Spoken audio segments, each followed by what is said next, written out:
A very good evening and welcome to this edition of The Fourth Estate. Charles Mwangusha, and tonight we'll be exploring how has the media covered the shaping up of the rest 2016. We have at least one candidate who's been declared a sole candidate by his political party. We have another who has indicated his aspiration for the rest, though he's also facing charges regarding the death of Muslim clerics. And we have another who's been asked by the youth of his party to stand as a candidate in 2016. The opposition is trying to decide who runs for it. A number of party conferences will be happening, I think, next month. The Forum for Democratic Change will be calling it theirs. The UPC is bound, from our last discussion here on this show, to also call theirs by the 9th of March 2015. And the Democratic Party is trying to organize itself. The other parties, PPP and others, we will be exploring that, and especially from the perspective of how the media has covered so far. Let me introduce, to my right, a guy who hasn't been here in a while, political editor at the Observer newspaper, Edris Chigundu. Very nice to have you. Thanks, Charles. Good evening, viewers, and I'm very pleased to be back at Fourth Estate. We have Ona Pito Ekomoloit. Ona is a veteran of the business. Needs no more introduction, but he works with Nile Breweries, Corporate Affairs Director of Nile Breweries, SAB Miller. Keeping people happy. Yeah, keeping people happy. I almost risk making an announcement for you, but I won't. And my colleague, Chris Obore. Chris, always a pleasure. Yeah, this man, this blood has journalism in it. Yeah, it's just in the corporate world by accident. I'm doing journalism by other means. He attempted to do it for the president, yes, but wasn't very successful. No, that one, he had deviated it from journalism. I was at the center of the president's press coverage when he won Exanja, the first Exanja. So I did a good job. And I remember you having issues about, there's a particular time when he was presented with dry banana leaves only, and he didn't have a crowd, and then there were issues about the crowd. He keeps provoking me to say what happened to him in the State House, but I will not say this time. Because he learned how to... You want to say that he didn't live on good terms? No, he learned how to deal with the situations in the State House. That Ona had to get himself out clean. Otherwise, the suffering there was too much. Where even the boss wants on Napito, then they present someone and they say, Napito is not around. When Napito is in the office reading a newspaper. It is terrible. No, I'm told about his, we're just getting off topic. But when he stands up and says, my boss, thank you very much for the opportunity, I'd like to take leave of you. Oh, yes. The boss says, Onapizo, is there a problem? And they say, when? Today. Let's go into the business. Ona, let me start by tapping into your long experience in the media, and now for the years you've been watching it from outside. There is the Chinji story, and that has been covered. One is government actually informed Ugandans that Chinji had presidential aspirations when they put him on the list of suspects in the murder of Muslim clerics. Then Chinji comes out and says, actually confirms what government had told us, and says, I have an interest in running for president in 2016. Now, I've been seeing all these pictures of him with funny neckties, him with his wife. Why do you call them funny neckties? No, he has a necktie, a large red necktie, not the usual one. And is with the word, yes, the Australian tie. Yes, with kiss me and stuff like that. And I've seen the discussion that's been going on. People are saying, are you already trying to destroy him? And people are questioning, you have a case on one hand, and he's given a very comprehensive interview in the Saturday Vision. Yes. Yes, a very comprehensive interview talking about the death of his wife and his ambitions and the people who are being tried. The second thing is you saw the youth go to Amama Mbabazi's home with a certificate and urge him to be their candidate in 2016. And the NRM just ended the second retreat of its caucus in Chankwanzi, which declared the sole candidature. So at least we know that there are 3 people who are already in line. How has the media, in your view, covered this race? Is the media shaping up in a way that will give meaningful coverage to our readers, to our viewers, and the listeners of the rest of 2016? Well, we live in interesting times, Charles. And for my friends in the media, I must say, unfortunately, they are being driven by today's story. When Amama Mbabazi goes quiet, there is no news about him. When something happens around him, there's news around him. So really, you are all this story that tries to go behind the scenes and tells us what is happening. Unfortunately, we haven't yet seen that Isn't story. that the nature of news? Well, it's both the nature of when news. you have a hurricane, I know all you- the concentration is on the absolutely, hurricane. When but it shifts, you have... Yeah, but I'm saying, what exactly is the story? Let's say in terms of Amama Mbabazi, what story are we not being told? I'm sure there are people out there who perhaps know the real story, because somehow he keeps to come like he's going to maybe say something decisive, then he pulls back. So the media is basically reacting to him. And I hope as we go along, somebody will tell us the real story even when he's not willing to say it. Okay, we'll come to the others in a moment. Chris, a reactive media that is just being swung, if the youth decide to sit at Constitution Square and walk to Amama Mbabazi's home, we chase after him. We deploy and run after we run after them until we get to Amama Mbabazi's house, and then we can't even have the opportunity to ask the questions of whether this was planned, who planned it, when it was planned. We're just reacting to events. The problem is in the media is just exemplified by Onapito. This is the man I said his blood is journalism, but he's selling beer. So what do you expect? That is the tragedy of the media in this country. That this man would be directing, helping, mentoring, nurturing, but he's busy selling water, Nile gold, whatever it is, and that is it. And it's not just about Onapito. There are many. The transition from this, they were full of gutus, was badly managed in this country. What you see in our politics is what you see in the media. So what you see today is a media being led by Facebook. A media that's not explaining. The media that's not telling that this is why this is happening. But it's a media which is reflecting. Indeed, it is a mirror. Have youth gone to Mbabazi? Yes, they have gone. Regardless of the fact that General Lumu's function was yesterday, they will still lead with it the next day. So they have to not even informing anything. They are putting history. They are now a record that there was an incident. But they are not serving the news purpose itself even. So I don't think we are doing any country a favor. This country favors journalists because what you see in the political realm is impacting on the other realms in real life. So you have Onapito selling his beer, Peter Besigye having an NGO, then you find who Shalita, who is also human rights. Then tomorrow you see Kigund is also, I'm also going for scholarship, is teaching. Then Tayabuas are now very busy research in the Makerere department. That would be the personnel in the newsroom. So what is easy now? Pick a graduate, send them there, and then run, they come. At least there is a business moving on. There is a business, there is a newspaper, there is a radio, there is every other day. And that's the dilemma of our country. We are not able. It is actually politicians who are leading the media. Are they? Yeah. It is them who determine what the media should do. They can even plan now, actually.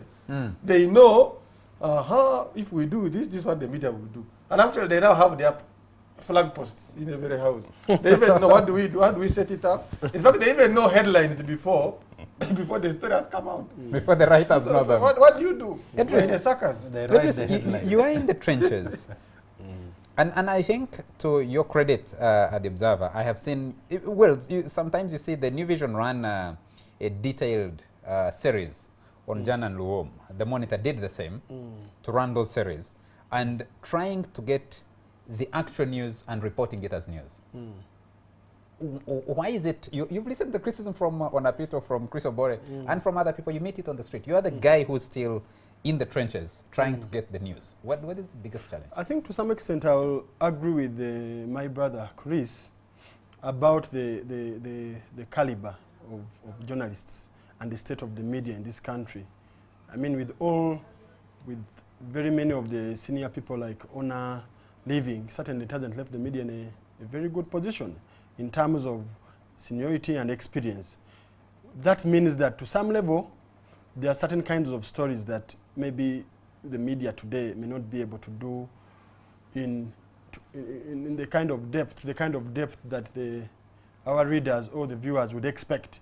Partly that's because of the fact that some of the most experienced journalists have left the newsroom.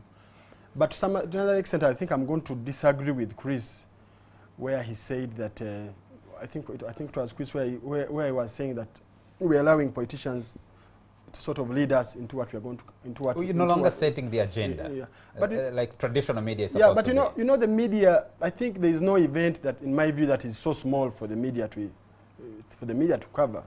And I think whatever event, even if it appears insignificant to others, the media must at least be there and throw some light on it for people to understand it. But I think what the media must do is to give the proper context, is to give the depth, Let me just pick it up from there, Edris. The coverage of the story of Amama Mbabazi and his alleged presidential aspirations, yes, since we started thinking about it, I mean it started coming out, you can't say that there is a media house that has fully explored, is Mbabazi, is he interested? Is he not interested? Who is he working with? How has he been doing it? Where did he develop these ambitions? Why? We're following events. But Charles, if you have been following the media coverage of Mbabazi, I think the media has really tried to throw a light on how... means what? Yes, we have churned out stories trying to show at what stage did he begin developing these ambitions. You get it? Will he... I mean... I think, Charles, what do you say with... When we talk about the media here, you're forcing Idris now to defend the media. And where it's coming from, if you looked at Idris as a journalist, you will see an effort. So if you say the media is not doing and he sees the effort he's putting in, you make him like come to defend himself. But let's look at the media as a practice, as the industry. We are not saying the media cannot cover Mbabazi, cannot cover Chankwanzi. That is normal. But what value do you attach Chankwanzi? That women have fought there. They fight at 5 today, then at 8 tomorrow, it is news. They fought there, and they are telling us of a bed. And there's no investigation beyond a bed. And it's just about giving them, each of them, room to say their propaganda. So what we are saying, it is difficult. Even you, who's the editor now, I am very sure are finding problems. There are some journalists, actually, who even can ask you, Tamale Mirundi is the minister for what? Can you imagine? One time I'm asked, Nagenda is the minister of information. Really, somebody tells you, okay, Amuru and Amuria, where are they? When you have that knowledge gap already itself in the house, and these are decision makers, let's be honest, you are giving, giving the public a role. Yeah, Chris, that's why I said. Let's get lost into the discussion of the media itself. We discuss it in the context of how we are covering the events that are emerging. And in this case, it's the race to 2016. Honor, you listen to Chigundo, you listen to Chris Obore, and you watch. You identified the gaps. Can anyone say that you have read in a newspaper report or a TV coverage or radio that would tell you exactly what the Mbabazi story is? Look, I think with, again, there are some newspapers which must be credited for their persistence on this Mbabazi story, even when it looked so remote. You know, many people doubted that Mbabazi could fall out with the president. But I think there was always that story which looked a bit ridiculous at some point, but somehow it came to pass that it was edged out of the NRM. But of course, that's now an old story. The new story is, will he not run? First credit Monitor. You want to say credit, you give it credit to Monitor. Say Daily Monitor should be credited. You could as well credit the red paper. Chelsea did a very good story about Mbabazi and all those maneuvers and all those things and all those trips. So I think now, of course, let's credit Daily Monitor for that. Yeah. More precisely now for the road to 216, the question is, will he not? Of course, people think he's being diplomatic. He's taking his time, he's building maybe quiet support. So will he not? Of course, if I was in the media, I would say that he's going to do it. I think he's reaching a stage of no return for a number of reasons. So I believe he will run. But that would just almost be an opinion. Maybe one needs to get more facts. But Chris, yes? The Observer has done a story. They reported him with his meetings in Kanungu the other day when he said, I will not let my people down. I will not betray my people. I will not betray my people. That was a meeting that was quiet, handled when the NRM was in Chankwanzi. Then the youth went to visit him the other day. and he's speaking in tongues, if you would want to put it that way. But still, no one can say, this has happened at this stage, and these are the... You used to pick up, you were saying, crediting them, and he was talking about the story that I did in February last year. Yes. Of a Mr. India, Yes. a character called India. Those things seem to be lacking. Yes, there is commentary, there is opinion, and those seem to be competing with real news. How does the media come back to move beyond opinion and commentary and hearsay, as some people would put it? That you see, in Uganda, there's state capture. We can also say there's media capture. Even when the media is trying, the media somehow, if not the media house, the practitioners have been captured. So you find the media house is struggling. What do? I want this direction, but my soldiers have allegiance to the enemy. Sometimes the soldiers perhaps want to fight a war, but the media house does not want that war. So even the soldiers don't know, do I shoot? Do I retreat? So the dilemma exists, my brother. The media is muddling through, like anyone else is muddling through. So this situation comes back to what kind of governance prevails in the country today. There's a governance of Mary Alero. It's affecting every sector, from a primary school to a health center to a media house to a parliament. And in the parliament is the apex. So let's not even dwell on the shortcomings of the media. Because even when they are weak, the media still provides a glimmer of hope. We're still able, we are now in the media house. We're discussing on NTV. And this is a role. Just imagine NTV was not providing this platform. Even those gaining from it would not. So let's not attack the weaknesses of the media and simply say... No, we're not attacking. We're critiquing ourselves as practitioners. Exactly. When you critique, say, NTV, you may not understand all the challenges going through. So you must first appreciate their challenges. So it becomes difficult for you to critique the observer, saying these people are not doing this, when you do not understand what does James Musime go through to produce the next edition of Observer. So it becomes tricky. We know our weaknesses as journalists. We know the weaknesses as media houses.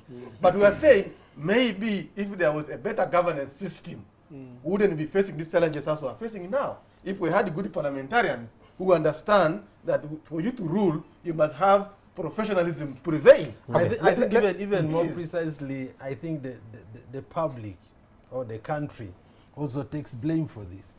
Oftentimes the media is driven to go for the easy story because there is also not a lot of appetite for what is considered serious news. So newspapers have not invested a lot in really investigative stories because often there is no evidence that when you have a detailed story that you really feel is going to shake the country, you will sell. Often it will be received the way you think it should be received. So I think the country is also getting the media at the south. It doesn't buy the right story. It often or rather, would you say that the media is actually being frustrated? The frustration just honor from the newsroom, just Peter Besigye from the newsroom, just Semu Uganda from the newsroom. No, it may not be about pay. It could be about when you do the pay is linked to the fortunes of the media house. Yes, but when you do a story and you feel the story has been received and accepted the way you expected it, or the investment you put in as an individual journalist, as an editor, and as a newsroom, you expect to be driven to the next big story. The person who gets frustrated in a newsroom is the person who does not suck up to the state. Because you know politicians, the first element they want to capture for you to govern is the media. Now you remember, most of them now own the pseudo radio station, it's fake, employing their children of their aunties who don't know anything, and they also are so supposed to be called journalists. So Chigundu here, much as he tries to be a journalist, he has to compete with a non-journalist who is brought to... But also we must not... Gentlemen, we need to take a break. And you have guys out there becoming experts because they own a media house. Let's take a break. Let's take a break. When we come back, we'll be exploring the Dr. Agre Chinji presidential bid, which is running alongside he's being held a suspect in the murder of Muslim clerics. We'll be right back.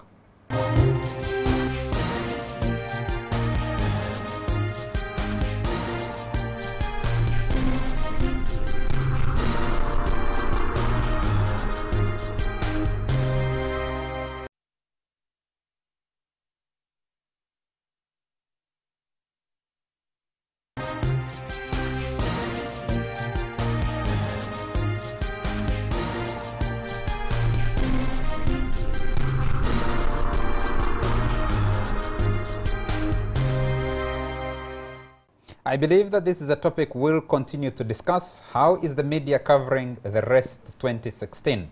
And we are taking a reflection into ourselves. We'll be trying to bring in other media players along the way to discuss how we cover the rest of 2016.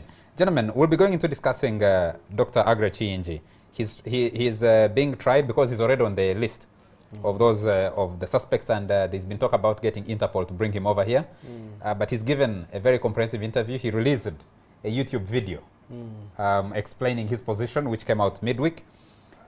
Let's just conclude with the question of Amama Mbabazi. Where we stand today, I've been asking the question. Have we tried to articulate as the media, what is Amama Mbabazi's ideology?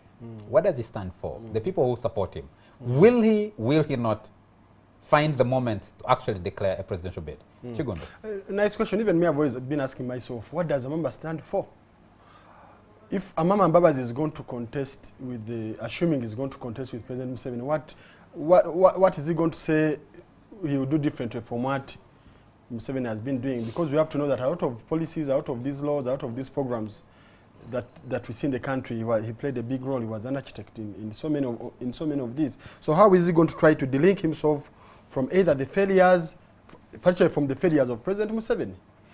Then going back to that question of whether he will stand, actually I still believe that we have read, as the media, I think we have really tried to read so much into that, and the fact that Mbabazi also has kept quiet has created room for speculation on whether he will or will not stand.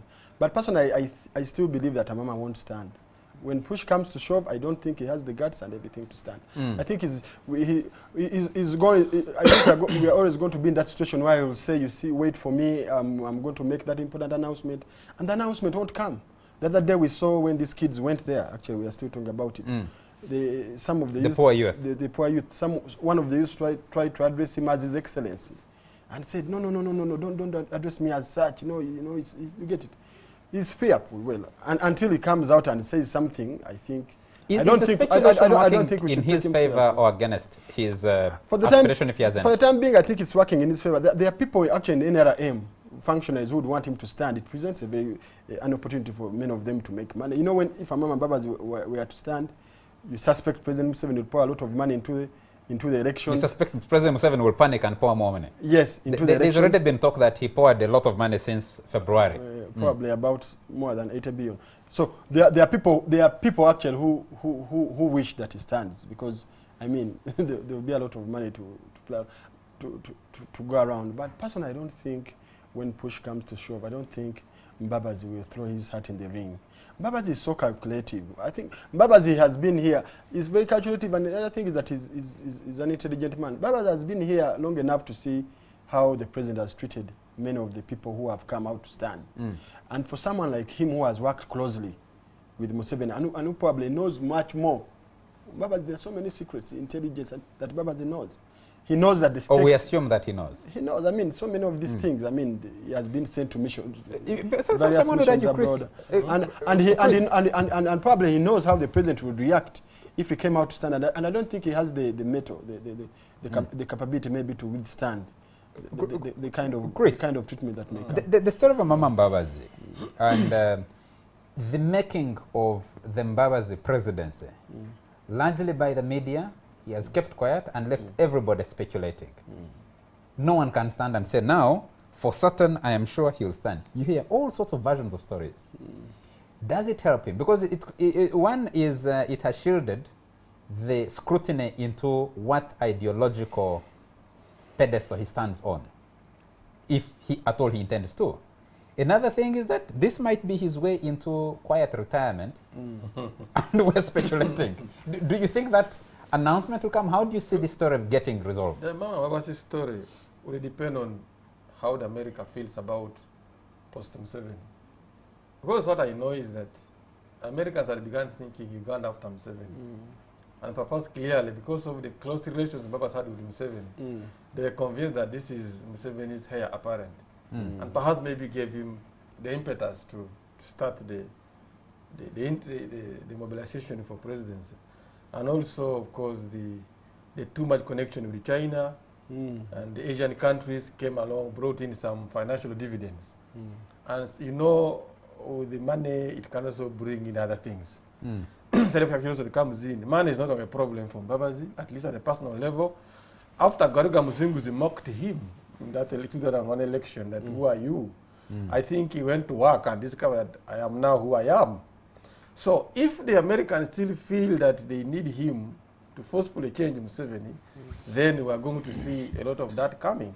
But if they think that they need their man who has so far proven that they can defend their interests, then because of the poor relations between Mbabazi and the NRM gurus, Mbabazi might have to stand on the basis to safeguard himself. As I hear now, I actually hear all the plans are on to stand as NRM, as an independent NR-leaning candidate. NRM, Yes, independent. NRM leaning. And the colors would be white or purple or something like that, white, purple, orange or something. And the knowledge, the idea would be, even President Museveni has been saying independence our own. I think they are collecting even those videos, recordings of the president going to campaign for independence and saying, no, no, no, these are all our people. So it is really easy to appeal to the NRM people that, no, we are still the same, but we are seeing it from differently. And it is not the truth. It is not, this is what I pick. And I think the launch of that thing has been postponed because I think there's some money, the amount of money they need to be available to the region of $10 million or something like that, so that you can launch, call people to Kampala, and then start the activities. When you start, it's a race. When you start, what do they call it? It's a marathon. Not a marathon. The marathon is longer. You take time. You move. It's a sprint. It's a sprint. It's a sprint.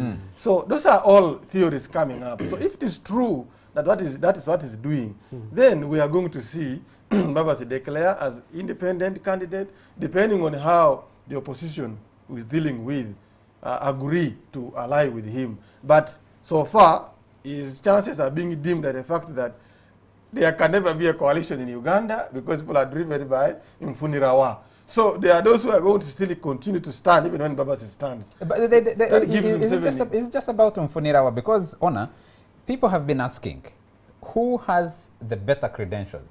They still talk about a Dr. Kizza Besigye candidature, and people have been declaring their alliance with him. Even Dr. Chinji says we are talking with Gilbert Bukenya. I can work with Gilbert Bukenya and Dr. Kizza Besigye. Not Sejusa.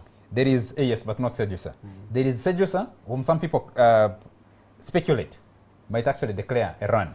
There is Mbabazi. The question will be, now there is a Dr. Chinji. The question will be, if the opposition was to run a joint ticket, who would be the person on to put on that ticket? Because Muntu is already beginning his mobilization for the FDC. Mao is doing mobilization for Democratic Party. UPC is doing their own mobilization. Though in my opinion, they seem to be like the party that can easily back another candidate, though that would continue to break up the party apart. What's your reading? Do you think Mbabazi emerges and runs as an independent candidate on his own, or mobilizes a coalition of these other players? Well, when we started this debate, I was of the opinion that Mbabazi needed to just let it go and sort of retire. But of course, he's not gone that route. So it's not yet too late for him. Yeah, given that he's postponed and missed open opportunities. As I said earlier, I think he has reached sort of a point of no return. There are a number of reasons why, or too many reasons why I would imagine he may not pull back now. One of them is that in politics, it's not just about you. There is always, much as he's seen as someone who is calculated, who is independent, I can guarantee you behind the scenes, after Chankwanzi, after Nambole, there are people who want to have their cake and eat it within the NRM. They are not happy with the changes that President Museveni described as the children have taken over, but they are not bold enough to come out.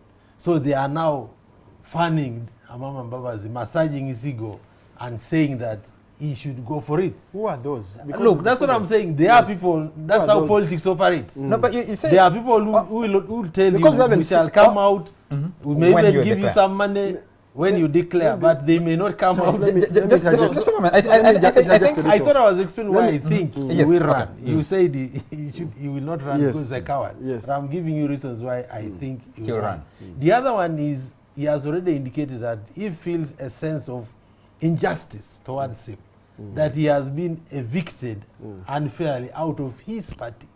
And he's being deliberate to say that for him is in the NRM. And I think If he's to stand, he wants to position himself as someone who is there to, he acknowledges that he has no other base. Who is other NRM in NRM. spirit. As a victim. That for him, NRM is what he built, and he's the person who should be leading it, but is unfairly being denied to lead it. So he would want to stake Which is also his a very, claim there. which is also very So false I assumption. think those two main reasons, his sort of perception of unfairness towards him, and then this other silent opposition to the changes in the NRM are likely to fan him to take a step Just one more question. talk about some Just one more people question behind I'll throw to Idris and Chris. Idris, do you think that in the NRM of 2015, Yes, 2016. in light 2016 rather, or 2015 today, because if he's going to declare a run, he's going to declare this year. And coming out of the sole candidature resolution of February last year, is there going to be a break? Who are those people that are going to stand with Amama Mbabazi like we saw in 2000 when Besigye declared? Because Besigye managed to create an alliance, get a break, especially the pronounce around 2003 when Miriam, the Augustine Ruzindana's, Eria Kategaya, Mugisha Muntu, Okwi Rabon was 2001, when those made a major break and decided and said, we are going to ally with the Besigye ticket. I think that's a very pertinent question. We haven't seen a number of senior NRM people, even those that we previously thought were mentored by Mbabazi, coming out and standing by his side, at least publicly. We haven't seen that. And I think that's a very big negative. All the people we see trying to trap up Mbabazi's bid are youth, are people who don't have that national stature. Because I think many of these NRM people have come to know that many of them, like especially those who are aspiring to become MPs, that they may have to pay a high price if they are seen hobnobbing with the Mbabazi. Either they may be denied funds, either the president may support their opponents in the election. And so that kind of scenario has made many of them, even some who would silently sympathize with Mbabazi's cause, to at least keep away publicly and to sing the praises of President Museveni.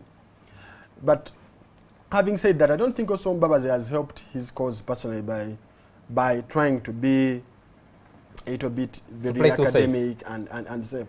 You know, Mbabazi participated in many of these decisions that even led to the changes of the NRM constitution. He was there at Nambole during the delegates conference. They voted on many of those things, and he didn't stand up to I'm afraid we need to... He's not saying that those changes are bad. Yes. Gentlemen, I'm afraid we need to move this discussion forward. You can't say you're being victimized and you're not saying let me come to you. At least there is a candidate, maybe would say to, former Vice President Gilbert Bukenya has been clear about his intention to run for presidency. But the newest guy is Dr. Aggrey Chienji, Ugandan, Australia-based Ugandan cardiologist, as he's been presented. What do you make of the way that story has been covered so far, and whether this is a serious presidential bid? Who is competing against it? Because government announced, the DPP and the police announced that Chienji was a suspect, but a suspect who had presidential ambitions. And then he rode on that to make the declaration. It's also actually forced out of him. We didn't know that it would be coming this soon. What do you make of that bid? Let me start with the name you mentioned, and I got to change the bid. Professor Gilbert Bukenya, for heaven's sake, had found himself from the classroom to the political realm and was consolidating himself. Then, as they say in French history, the man is consistently inconsistent. You don't know which Bukenya you are talking about now. The other day, oh, Mbabazi did this is good. Today, I can't work with Mbabazi. No personal convictions, no direction. Yet he was a man who had been able to come from a classroom to popularize himself. In the north, he had become popular with his upline rice scheme. This is a man who was tortured for meeting Buganda generals in Soroti, who did it in Mbabazi. He himself says he was a mafia. Then the next day, Mbabazi is his own, Bukenya is his own enemy. He cannot manage politics. He's Dr. unprincipled. Dr. Chienji, by the way, we seem to discuss him from a point of no knowledge. When you isolate Chienji from NRM, you miss a point. Chienji is part of the NRM dynamics. Because what I hear about him is that his father was a chairman of UPC in Namlonge, I think killed by a mean in a very brutal manner. Yeah, was beheaded or something. The same Chienji I'm told he offered $450,000 to NRA in the bush. Yes, so he's not a stranger to NRM. He knows NRM. So for us, we got to know him after the death of his wife. For which he also says, even him is not satisfied with the investigation. There are still things missing. Was not satisfied with the acquittal. Even the acquittal then. He's satisfied with it because you see the point? He says, where is the laptop? Where is the phone goes? Where is all of this? So NRM, I mean, Chihinji is part of the NRM mix. Why don't you help our viewers understand? Because the way the story has been reported, it forgets about his company that was advertising so much, the Hayes International, and the death of his wife connected to the presidential bid. Many Ugandans are watching this and thinking, who is this guy? Where has he come from? And I see the social media campaign against him, trying to caricature him already. No, people are right to caricature him because indeed people don't know him politically. They don't have that information of who he is. And really, if you want presidential ambitions in Uganda, you must demonstrate. The first surprise presidency in Uganda is a business presidency. I know it was breaking from the chains. And everybody went with Besigye. People were desiring a person who can take Museveni.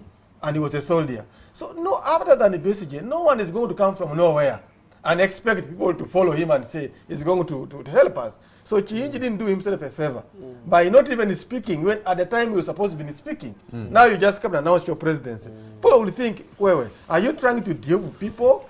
Are you not a plan by Museveni? Whom are you serving, basically? Because if you have presidential ambitions, then he should have started them here. He should have been claiming to be either a movement sympathizer, whether he's a UPC person, but he was busy making his money. So you see a man who actually seen that Uganda is desperate for new leadership, who has made money from his profession.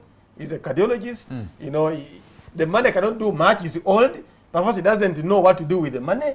So he says, I can also throw myself in the ring. That's what I'm looking at from Dr. Chihinji. It is not that Ugandans hate him. It is Ugandans understand the dynamics on the ground. Or maybe they don't understand him yet. If they cannot understand Mbabazi, who has been here, and Mbabazi you talk about, if people don't know, he's smart, he's calculative. If Mbabazi feels injustice, he should be one of the last NRM leaders to feel unfairness. Because there are those who feel unfairness from him. You know, if you are talking about senior NRM people on Apito, don't forget Wafakabulo, who he was. A roommate of Museveni in Dar es Salaam. Don't forget that Katagaya was like a brother to Museveni. But when Katagaya showed the elements of disrespect to the man and what, even when he brought him back, they were never the same. They were never. So Mbabazi should not be seen as, you know, the man was given all his best for NRM. He also gave his best to intimidate others in NRM. And today he says, don't intimidate people. Don't misunderstand. I'm not saying that Mbabazi should be seen as a victim. I'm saying he sees himself. What I'm saying, for him, he sees himself as a victim. It is wrong for him. The question would be, it is wrong for him, Charles, I think the question to would see himself be, as a victim, yes, without him healing the victims he created. I think the question there would be, I wanted to put it on Apito, but we won't take the break, is can victimhood help him to propel him to the presidency? But let's continue exploring, especially I need your comment, you and Chigondo, on the change presidency, I mean presidential candidature. And then we'll also talk about Besigye and the others. After a short commercial break, we'll be right back.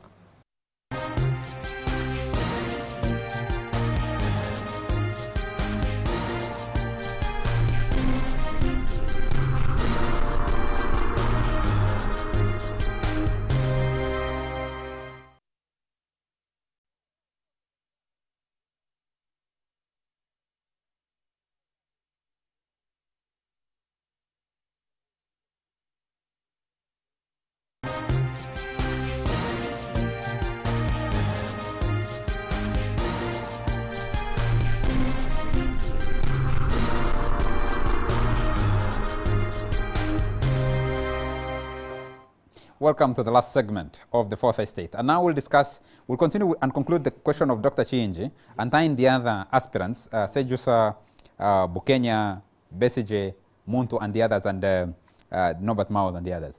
The Chihinji story, the way we covered it, you remember that? First of all, I must put a caveat that I don't think any of the people you are mentioning is going to win the 2016 election. Who do you think will win? I mean, President Museveni will win. so Why long do you as he think so? stands. I mean, because he has all the machinery and he has basically captured Remember, he has worked with him. the country, so to say. But in terms of the individual ambitions, You don't expect a surprise? There was a surprise in Malaysia the other day. Well, there won't be a surprise here. I don't think the Ugandans are not the type of people to deliver you a surprise, which is not which is electoral, at least at presidential level. But when you come to Dr. Chingi, I can't claim to know much beyond what I've read. But I also know that it's very wrong to always assume that someone's political fortunes are based on what has happened before or what's happening now. He may bring a new surprise, not necessarily to win, but he may bring a new surprise dynamic if into he that. ever got to run. I know one of the major factors that can help a politician is an emotional appeal. How much does he have an emotional appeal in Uganda, for example? We don't know. Of course, he's now being implicated in treason and rebellion. If that case holds up in court, then he has no chance. And he has also been tried before, although he was acquitted. Yeah, I was acquitted. But if he ever got on the ticket, the other decisive factor in our elections is money. Maybe we'll have more money than most of these other people have attempted, and that may bring new excitement to his candidature. So it's really, his case is so intriguing. We can't really, I wouldn't be able to define it at this point. What will happen to him? Will he run? Will he be a serious candidate? We just have to wait to see. You wrote the story. You actually, the journalist who wrote the story of him and linking, I mean creating the connections that go back. We're talking about institutional memory in newsrooms. And you tried in your story to bring back that element of institutional memory, which was the murder of his wife, his trial, but also his computer company, the Hayes International, that was doing a lot of advertising, and which someone would have said was a vehicle. In his interview with the New Vision, the Saturday Vision, he talks about that being seen as a mobilization vehicle for him going into the 2006 elections. But I also wrote about the flip-flopping, his flip-flopping from the past. You remember that in the aftermath of when he was in the of his acquittal in 2006, I mean, he sat down journalists at his company and he said he's going to sue for malicious prosecution. But remember that the state had withheld his passport, and so the state also began playing delaying tactics. So eventually he called another press conference and said now he had decided not to go. Wouldn't you say that is a normal trade-off? Because that's being pragmatic. Yeah, but you see, you're meeting roadblocks. From that point, people begin judging you. How principled are you? You get it? Is Chingi the kind of person we can trust? Is he the kind of person we can trust? When you talk to people who have gone to school with him, people who are with him in Ibudo, he may tell you that everyone trusts the hard when you talk to people who have been with him to Ibudo, they say that this is a man who has never even political, even at the smallest unit. He was only about books. Someone was telling me even after prep, he would rush back to read his books. When he goes to university, and he built out of that a very successful he has never stood for an LC office. I'm not trying to say that people can't emerge, please, but I'm trying to say, I want to get a political connection to change. Has ever stood for an LC office? Has ever stood for any other council office? Where all of a sudden, where do these political ambitions come from? Is he trying to placate himself against the charges that have come up? By declaring, what is his base? What is his political base? At the risk of making this a discussion on Dr. Chingi and your interpretation of what he's, because that's your opinion, which is right. Chris has just taken us back to 1980. 1981 to 86, the NRM struggle that brought President Museveni to power. And you find that Dr. Chingi was actually not an inactive participant in that.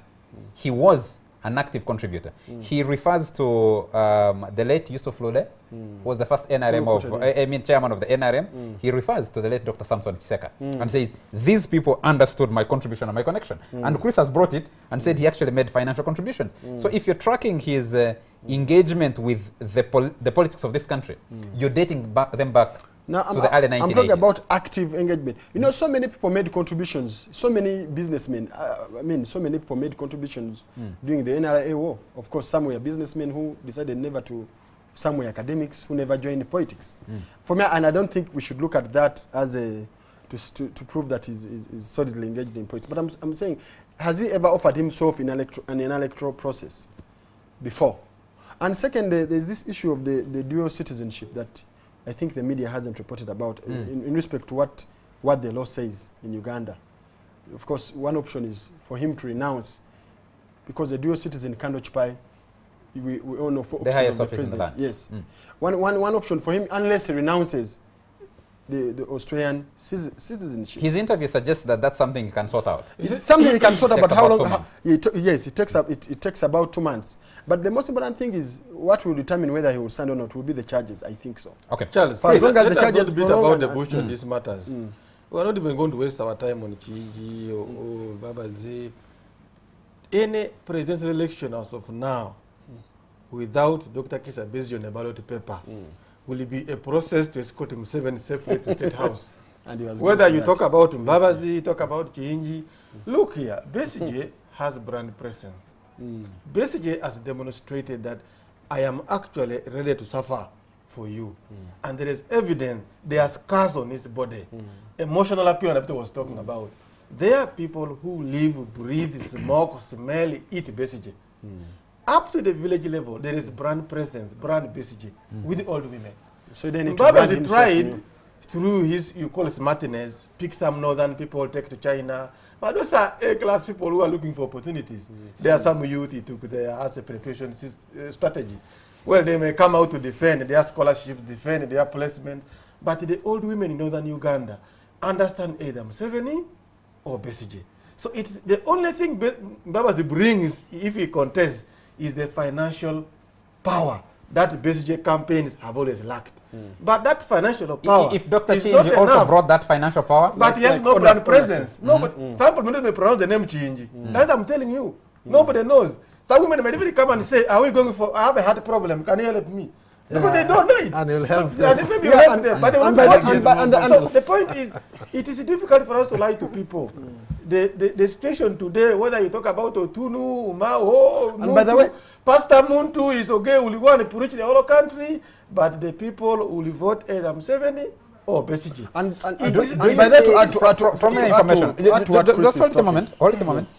Do you see a Besigye return to the ticket? Because he's eased out of politics.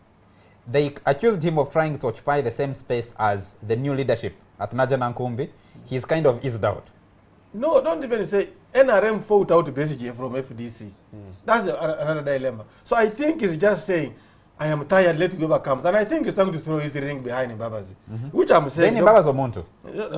you mean the coalition, Mbabazi is working on the basis of the other opposition members. What about Sejusa?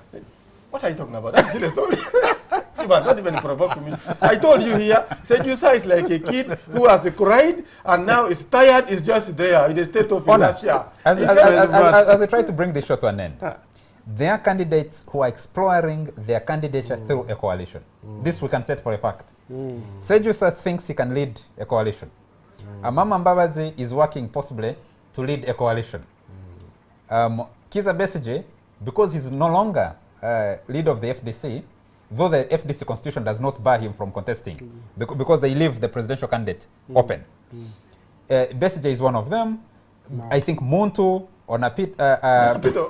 sorry, Olaro Tunu, and Norbert Mao all think that if you forged a coalition, then you'd have a viable vehicle to deliver someone who can challenge President Yoweri Museveni. How do you see it playing out? No, actually that is a futile line. On the contrary, I would think they should run as individual candidates.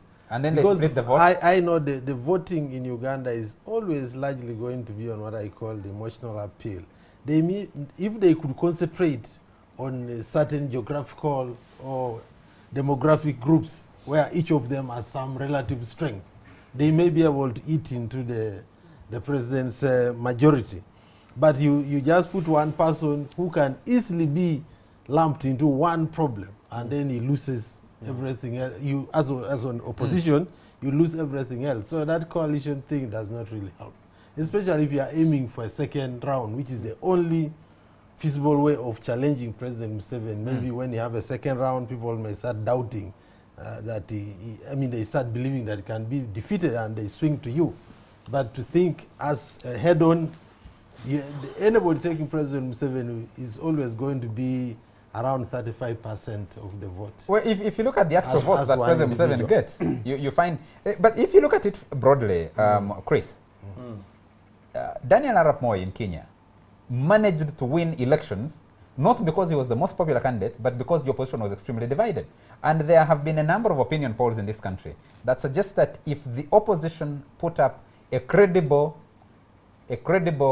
coalition, then they have more chances. Now, Honor says, crowd the rest with 10 presidential candidates. Charles, Kiza Besigye runs as a candidate, Muntu runs as a presidential candidate, Amama Mbabazi is on his own, Kinja on his own, Senjus on his Maybe own. before. you also make a mistake to talk about opposition as a homogeneous entity. What is the opposition you are talking about? It is not there. The opposition you see, some of them are NRM. I told you they are Museveni's clients.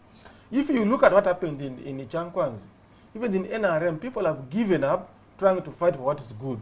They are only telling Museveni, give us 200 million each, and you have yours. That's good. Help us, help us secure our constituencies as we help you.